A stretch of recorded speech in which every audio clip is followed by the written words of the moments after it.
हाय दोस्तों, आज दो चर वाले रैखिक समीकरण के ही यानी pair of linear equation in two variables के ही अंतिम चैप्टर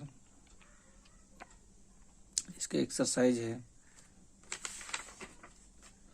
3.3 जो विलोपन विधि से यानी एलिमिनेशन मेथड से रिलेटेड है। तो आज हम लोग एलिमिनेशन जो मेथड है, विलोपन विधि है, इसको आसान भाषा में आसान तरीका से कैसे समझेंगे देखते हैं। देखिए दोस्तों, पेयर ऑफ लीनियर इक्वेशन में यानी दो चर रैखिक समीकरण में हमारा जो स्टैंडर्ड दो लीनियर इक्वेशन रहते हैं किस प्रकार से रहते हैं इसको देखिए। पहला जो इक्वेशन मेरा रहेगा a1x plus b1y plus c1 equal to 0 and a2x plus b2y plus c2 equal to 0, equation 1 एंड इक्वेशन 2। दोस्तों, इस विलोपन विधि में हम लोग किस प्रकार से यहाँ पर x और y का वैल्यू निकालेंगे इसको समझते हैं। दोस्तों, क्या है कि विलोपन विधि में हमें x के वेरिएबल्स या तो y के वेरिएबल्स दोनों इक्वेशन में समान करना पड़ता है, बराबर करना पड़ता है। तो देखिए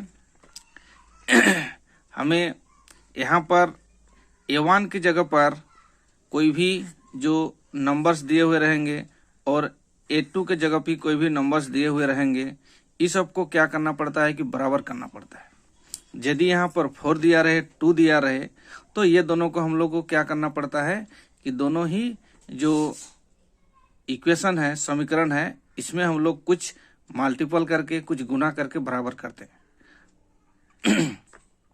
तो दोस्तों, यहाँ पर एबीसी में जो दिया हुआ रहेगा तो एबीसी में हम लोग इसको समझने में कठिनाई होगी। तो हम लोग दोस्तों क्या करते हैं, एग्जाम्पल का ही कोई लीनियर इक्वेशन लेते हैं जो हमें एक्सरसाइज का है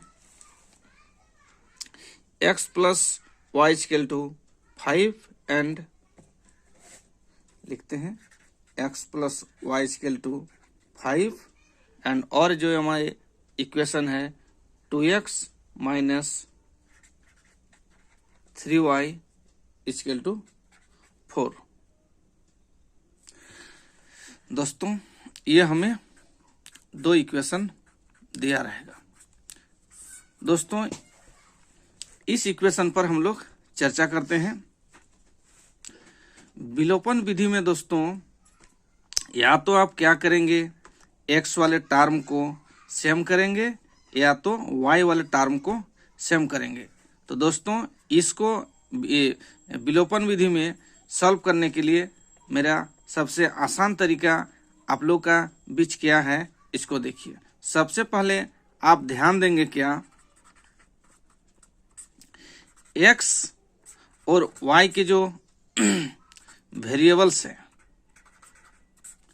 इसमें नेगेटिव एवं पॉजिटिव को आप लोग ध्यान देंगे। यहाँ पर y के जो वेरिएबल्स हैं इसमें देखिए एक पॉजिटिव और एक नेगेटिव है, ठीक है। तो कोशिश करेंगे कि यदि y के वेरिएबल्स कुछ मल्टीपल में डायरेक्ट हो रहे हैं तो कोशिश करेंगे y को ही मैच करने का। तो देखिए दोस्तों, यहाँ पर यदि हम लोग इक्वेशन 1 में क्या कर देते हैं, कुछ चीज का मल्टीपल कर देते हैं जो y को मैच कराना है, इसमें हमको y को मैच कराना है तो इसमें हम लोग ये 3 का मल्टीपल कर देते हैं। तो देखिए ये 3y हो जाएगा। इसके साथ जो हम लोग मल्टीपल करेंगे, दूसरा चीज को ध्यान अभी नहीं देना है, खाली y को मैच करना है। 3 और y को जो हम लोग मल्टीपल गुना कर लेंगे तो कितना हो जाएगा, 3y हो जाएगा। और ऑलरेडी हमारे पास 3y है, प्लस माइनस को छोड़ दीजिए, ऑलरेडी क्या है 3y है, तो क्या हो जाएगा, ये दोनों सेम सेम हो जाएंगे। तो इक्वेशन 2 में जो हम लोग मल्टीपल करेंगे, कुछ नहीं तो उसमें सिंगल रख लेना कि उसमें हमें 1 से गुना करना है। तो दोस्तों क्या हो जाएगा, जो 3 को हम लोग इसके साथ मल्टीपल कर देंगे तो जो हमें ये न्यू जो क्रिएट हो जाएगा क्या हो जाएगा 3x plus 3y equal to 15 हो जाएगा। और 1 से जो मल्टीपल कर देंगे तो कोई चेंजेस नहीं हो जाएगा। 2x minus 3y equal to 4। दोस्तों ये जो 3 मल्टीपल हम लोग करते हैं ये तीनों ही जो पार्ट्स हैं तीनों में करते हैं। A1, B1 और C1 तीनों पार्ट्स में ही गुना करते हैं। तो दोस्तों कितना हो जाएगा, इस प्रकार से हो गया। और इसको हम लोग किस ढंग से सॉल्व करते हैं, देखिए दोनों जो इक्वेशन है इसको हम लोग क्या करते हैं, एडिंग करते हैं। दोनों इक्वेशन को हम लोग जोड़ने पर करते हैं। कैसे करते हैं, जोड़ने पर।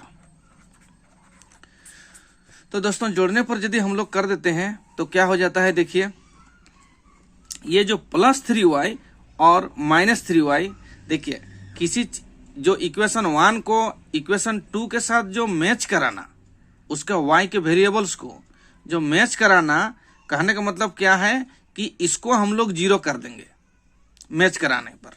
तो क्या हो जाएगा, ये हमारे काट के 0 हो जाएगा। और क्या हो जाएगा 3x और 2x, ये जो हम लोग जोड़ने पर कर रहे हैं तो कितना हो जाएगा दोस्तों, ये हमें 5x हो जाएगा। और इधर हमको कितना हो जाएगा 19 हो जाएगा। तो दोस्तों क्या हो जाएगा, x इक्वल टू कितना हो जाएगा 19/5, ये x का वैल्यू हो जाएगा।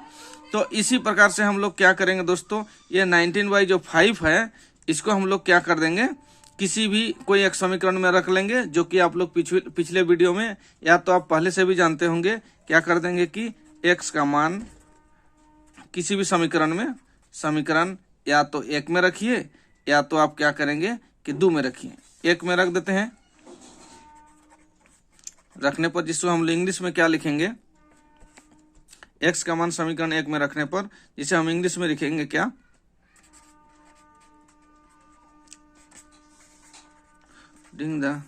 putting the value of x in equation 1। दोस्तों क्या हो जाएगा, इक्वेशन 1 हमारा क्या है, x plus Y equal to 5, x plus Y equal to 5 था। दोस्तों क्या हो जाएगा, x plus Y equal to 5 और x का वैल्यू हमें कितना 19/5 प्लस वाई इक्वल टू 5। दोस्तों क्या हो जाएगा, y को यदि हम लोग अलग कर लेंगे तो y इक्वल टू 5 माइनस 19/5, तो कितना हो जाएगा 25 में 19 घट जाएगा बाई 5। तो ये दोस्तों इस प्रकार से हमें क्या हो जाएगा कि जो y का वैल्यू निकल जाएगा, ये कितना हो जाएगा 6/5। दोस्तों इस प्रकार से क्या किया जाता है कि यहाँ पर x और y का वैल्यू को निकाला जाता है। दोस्तों ये जो मेथड है विलोपन विधि, एलिमिनेशन मेथड, ये मेथड से ही आपको क्या होगा कि फ्यूचर में भी यही मेथड से ही आपको हर तरह के कोई एग्जाम भी होंगे तो उसको सारे चीज का हल आपको इसी ढंग से करना पड़ता है। इसलिए दोस्तों आप लोग को जानने का बहुत जरूरी है कि एलिमिनेशन मेथड से हमारे किस प्रकार से कोई भी जो सॉल्यूशन कोई लीनियर इक्वेशन क्या होगा कि सॉल्व होगा, इसको बढ़िया से समझना है। दोस्तों यहाँ पर और कुछ और एक्स्ट्रा चर्चा हम कर लेते हैं। क्या है, यहाँ पर कोई जरूरी नहीं है कि हम लोग यहाँ पर y को ही मैच कराएंगे। 3y जो यहाँ पर हम किए, यहाँ कोई जरूरी नहीं है कि -3y को भी हम यहाँ पर दोनों ही को ही हम 3y करें। आप इसको x के जो वेरिएबल्स हैं, x के वेरिएबल्स को वो आप क्या कर सकते हैं, मैच कर सकते हैं, बराबर कर सकते हैं। दोस्तों इसमें वैल्यू में कोई फर्क नहीं पड़ेंगे। यदि हम यहाँ पर x के वेरिएबल्स को मैच करते तो क्या होता कि मेरा y का वैल्यू जो मेरा लास्ट में निकला, y के वैल्यू 6/5, ये 6/5 हमको क्या हो जाता, मैच कर जाता। ठीक है, तो दोस्तों इस प्रकार से क्या है कि विलोपन विधि को ही आप लोग ज्यादा प्रेफरेंस दें, क्योंकि सब्स्टिट्यूशन प्रोसेस और जो ग्राफिकली प्रोसेस से भी आप जो ग्राफिकली जो विधि से भी आप जो हल किए हैं, कोशिश करें कि वो सब भी जानना है। लेकिन यदि आपको कोई क्वेश्चन में कोई चीज इंडिकेट किया हुआ रहे कि एलिमिनेशन मेथड से ही आप इसको हल करें, तो आपको क्या करना पड़ेगा, इसी मेथड से हल करना पड़ेगा। और सब्स्टिट्यूशन जो मेथड जिसको विधि से जो हम लोग हल करेंगे, ठीक है, तो उसमें भी क्या करना पड़ेगा दोस्तों, उसमें भी हम लोग को क्या है कि यदि इंडिकेट किया हुआ रहे तो उसको भी हम लोग हल करना पड़ेगा। भाई दोस्तों यदि ये वीडियो अच्छा लगा तो तो लाइक शेयर करेंगे। धन्यवाद।